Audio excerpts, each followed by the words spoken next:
Hello everyone, welcome to sleepy classes. आज के pre cure के वीडियो में हम फोकस करेंगे हमारा polity, governance and international relations के टॉपिक्स के ऊपर। तो पहली न्यूज़ आइटम जो recently was circling the newspapers was कि ईरान ने इंडिया को ड्रॉप कर दिया है from the Chabahar rail link project.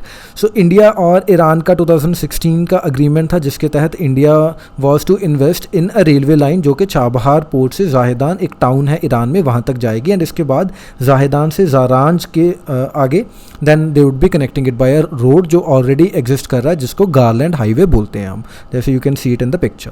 ठीक है, बट अब ईरान का कहना है कि इंडिया काफ़ी टाइम से अपनी जो फाइनेंशियल कमिटमेंट है उसको पूरा नहीं कर रहा। That is why Iran pursue कर रहा है इस चीज़ को आगे विदाउट इंडिया, एंड ईरान कह रहा है कि हम खुद ही इसको डेवलप करेंगे।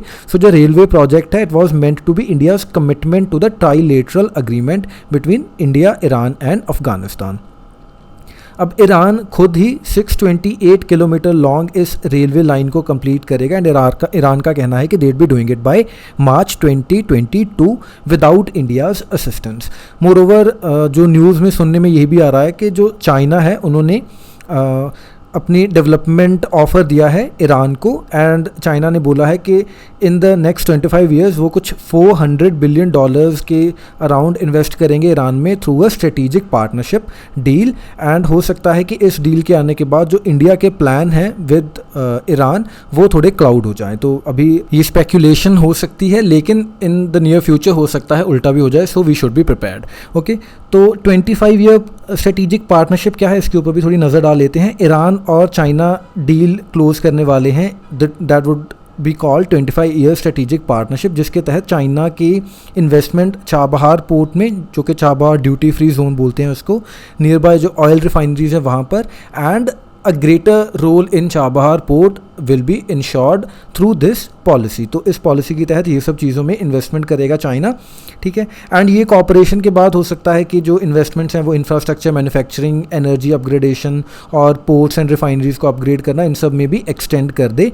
तो अब क्योंकि प्रॉब्लम क्या है कि यूएस के सैंक्शंस की वजह से and due to the carts and all, India freely invest नहीं कर सकता ईरान में।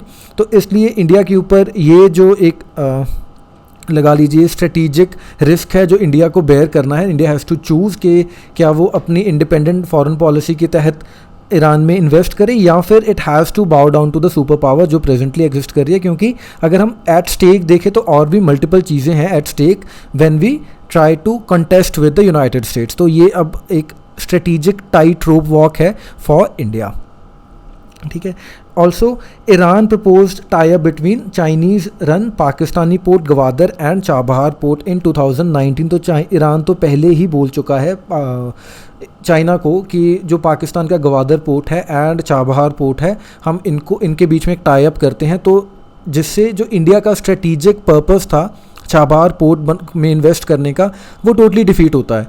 ठीक है, क्योंकि इंडिया तो इन अ वे काउंटर कर रहा था गवादर पोर्ट के थ्रू चाइना को by investing in the Chabahar port. लेकिन अब दिक्कत क्या हो रही है कि अगर पाकिस्तान और ईरान ही मिलकर, या मान लीजिए पाकिस्तान, ईरान, चाइना मिलकर दोनों का टाई अप करें चाबहार और गवादर का, तो फिर इंडिया टोटली इंडिया को ऐसे कॉर्नर किया, इंडिया कॉर्नर हो सकता है इस वजह से।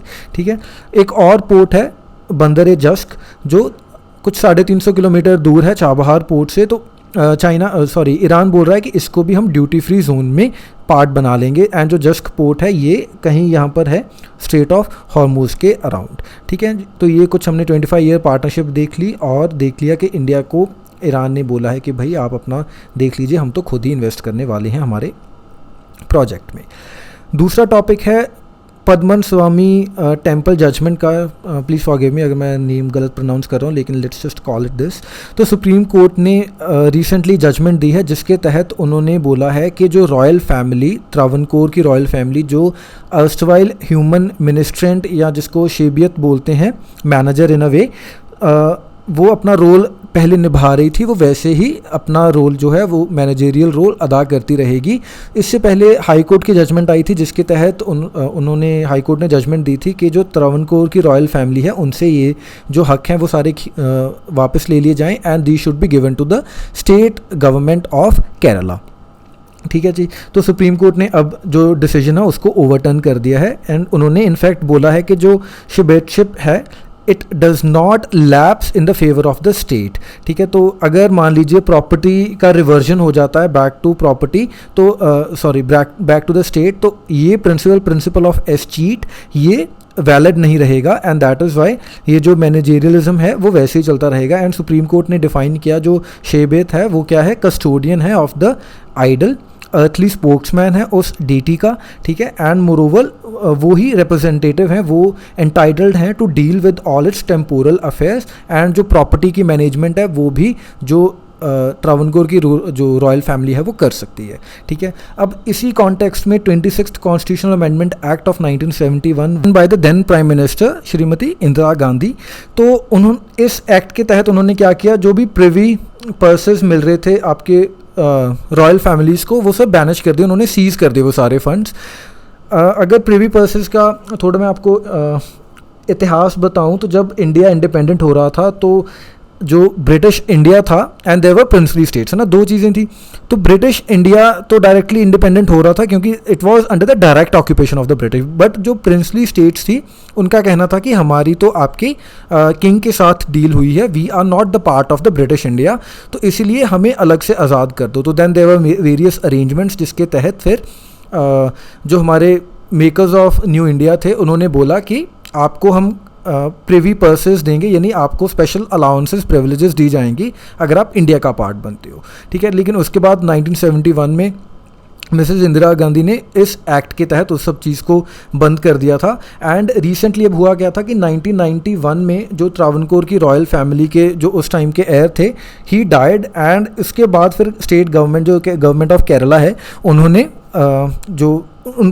इनके अगेंस्ट ये जो पिटिशन थी वो फाइल की हुई थी, जिसकी अब जजमेंट आई है इस पद्मनाभस्वामी टेम्पल जजमेंट में। ठीक है जी, एंड अगर हम इस टेम्पल के बारे में भी थोड़ा जान लें तो ये टेम्पल 8th सेंचुरी के अराउंड डेट बैक करता है। ठीक है, एंड चीरा स्टाइल में बना हुआ, चीरा style is one of the Dravidian architecture styles of India.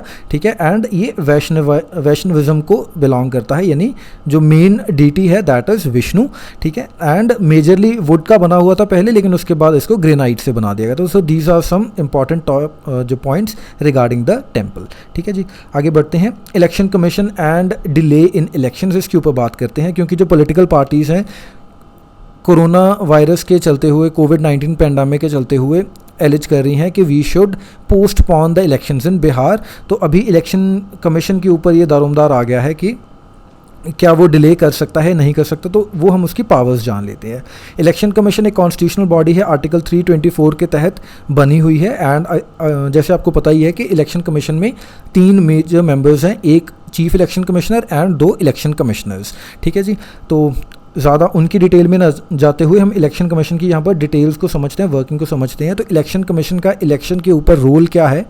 Election commission has to announce elections within 6 months before the 5-year term of the Lok Sabha और द लेजिस्लेटिव असेंबली एक्सपायर्स, यानी assembly का tenure ख़त्म होने से 6 महीने पहले ही election commission को अनाउंस करना पड़ेगा कि वो इलेक्शंस कब लेंगे।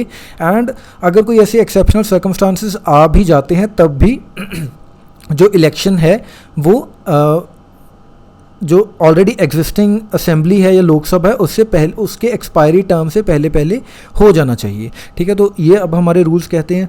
अब इसमें एक सेक्शन 153 है of the representation of peoples act, जो कहता है कि जो पोल पैनल है वो एक्सटेंड कर सकता है the time for completing an election, but ये जो एक्सटेंशन है this should not go beyond the normal dilution of Lok Sabha और असेंबली, जो मैंने अभी आपको बात बोली। ठीक है जी, एंड 1991 में लेकिन हमारे पास एग्जाम्पल है under this provision and under article 324 of the constitution, election commission ने जो पार्लियामेंट्री इलेक्शन थे उस टाइम के उनको 3 weeks के लिए पोस्टपोन कर दिया था, क्योंकि mister Rajiv Gandhi he was shot dead when he was campaigning in Tamil Nadu. ठीक है, तो इस वजह से तब इलेक्शंस को पोस्टपोन करना पड़ा। एंड अभी रिसेंटली भी राज्यसभा इलेक्शंस को इलेक्शन कमीशन ने कुछ टाइम के लिए पोस्टपोन किया है ना, राज्यसभा इलेक्शंस हुए थे जो कोविड के दौरान ही। ठीक है, so the powers under section 153 हमारे इसका एक्ट का कहना है कि वो सिर्फ उसी टाइम वो तभी यूज़ कर सकते हैं, तभी एक्सरसाइज की जा सकती हैं जब इलेक्शन स्केड्यूल जो है वो नोटिफाई हो चुका है। तो अभी प्रेजेंटली तो क्योंकि इलेक्शन स्केड्यूल ही नोटिफाई नहीं हुआ, तो अभी सेक्शन 153 को हम इन्वोक नहीं कर सकते। तो इस केस में क्या है कि आर्टिकल 324 के तहत ही इलेक्शन कमीशन को अपनी एक्स्ट्रा ऑर्डिनरी पावर्स को यूज़ करते हुए हो सकता है आगे इलेक्शंस को एक्सटेंड करना पड़े। तो अब इसका प्रोसीजर क्या है, तो जो कमीशन है वो गवर्नमेंट को इन्फॉर्म करेगी कि हम अभी इलेक्शंस नहीं करा सकते due to its inability to hold polls. तो इसके बाद गवर्नमेंट क्या करेगी, गवर्नमेंट एंड द प्रेसिडेंट वो फ्यूचर कोर्स डिसाइड करेंगे कि या तो अब दो तरीके हैं ना, या तो प्रेसिडेंट का रूल लगा दिया जाए बिहार में, या फिर क्या किया जाए कि जो एग्जिस्टिंग गवर्नमेंट है उसी को फर्दर आगे 6 मंथ्स के लिए कंटिन्यू करने का मौका दिया जाए। तो दीज आर द 2 कंडीशंस। अब लेकिन सर्कमस्टांसेस, क्या कुछ ऐसे सर्कमस्टांसेस भी गिवन है कि सिर्फ इन्हीं केसेस में आप पोस्टपोन कर सकते हो या नहीं? तो जो लीगल एक्सपर्ट्स हैं उनका कहना है कि कोई लीगल प्रोविज़न नहीं है फ़िलहाल, तो हमारे ना तो एक्ट में एग्जिस्ट करती है जो रिप्रेजेंटेशन ऑफ पीपल एक्ट है, ना ही आपके कॉन्स्टिट्यूशन में एग्जिस्ट करती है। सो जो सर्कमस्टांसेस हैं they depend on the case to case basis, जिनके ऊपर आप इलेक्शंस को डेफर कर सकते हैं। एंड जो नॉर्मली एग्जिस्टिंग सर्कमस्टांसेस होते हैं जिनकी वजह से इलेक्शंस पोस्टपोन हुए हैं, वो क्या है, लॉ एंड ऑर्डर सिचुएशन ऐसी है कि भाई इलेक्शन हो ही नहीं सकता। जैसे जम्मू एंड कश्मीर में कितना टाइम गवर्नमेंट बोलती रही कि इलेक्शन नहीं हो सकता क्योंकि लॉ एंड ऑर्डर की प्रॉब्लम है। उसके बाद नेचुरल कैलेमिटी कुछ ऐसी आ जाए है ना, या कंपेलिंग सर्कमस्टांसेस हैं which are beyond the control of the election commission, तो उसके बाद जो इलेक्शन है वो डिले किया जा सकता है। And the decision on postponement is usually made after taking input from the ground and central and state governments. तो सभी को ऑन बोर्ड लेकर सेंट्रल गवर्नमेंट से पूछ के, स्टेट गवर्नमेंट से पूछ के, ग्राउंड रियलिटीज़ क्या हैं उन सब का जायज़ा लेने के बाद ही जो डिसीजन है वो लिया जाता है। ठीक है जी, तो ये रहा हमारा election commission and postponement of election से रिलेटेड। नेक्स्ट हमारे पास डिसेबल्ड एंड SC/ST कोटा से रिलेटेड सुप्रीम कोर्ट ने एक जजमेंट दी है। तो इसमें 2 इंपॉर्टेंट केसेस हैं, एक अनमोल भंडारी केस है एंड एक आर्यन राज केस है। तो सुप्रीम कोर्ट ने बोला है कि जो आपके डिसेबल्ड कैंडिडेट्स हैं, मान लीजिए किसी कॉलेज में एडमिशन लेने के लिए या फॉर वेरियस प्रोविजंस, तो उनको एट पार ट्रीट किया जाना चाहिए, सेम उनको एंटाइटलमेंट्स, सेम बेनिफिट्स मिलने चाहिए जो कि scheduled cast and scheduled tribe के कैंडिडेट्स को मिलते हैं in public employment and education. ठीक है जी, तो ये चीज़ इंपॉर्टेंट है। दोनों में ही सुप्रीम कोर्ट ने बोला है कि इनको एट पार ट्रीट कीजिए आप। जैसे जो अनमोल भंडारी केस है, दिल्ली का केस था ये, and Aryan Raj case was a case in Chandigarh.